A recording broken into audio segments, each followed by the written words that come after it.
अच्छा हुआ भगवान आपने मुझे बेटा नहीं दिया। राधा माँ बनने वाली थी। आखिर वह दिन भी आ गया जब उसने प्यारी सी बच्ची को जन्म दिया।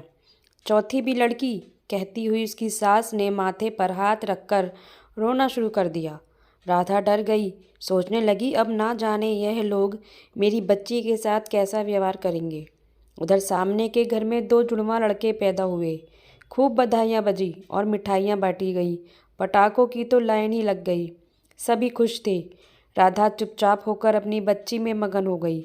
उसके पति ने भी बच्ची को बहुत प्यार किया करते हुए कहा, यह चारों मेरे बेटे हैं और ये ही मेरा नाम रोशन करके दिखाएंगे।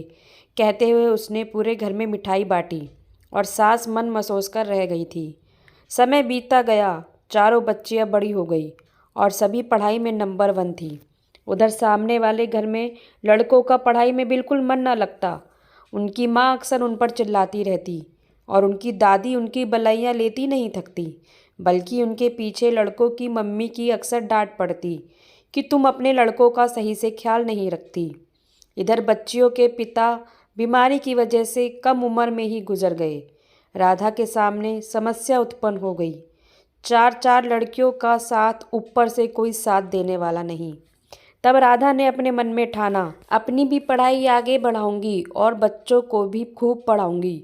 नौकरी के साथ साथ राधा ने अपनी पढ़ाई को जारी रखा और चारों बच्चियों ने भी खूब मेहनत की। चारों ने अपना खाली समय में हाथ खर्च निकालने के लिए ट्यूशन पढ़ाना शुरू कर दिया और अपनी माँ का हाथ भी बटाती।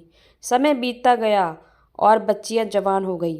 पढ़ाई में अच्छी होने के कारण सबने नौकरियां पाली और राधा ने धीरे धीरे अपनी चारों बच्चियों की शादियां भी अच्छे घरों में कर दी।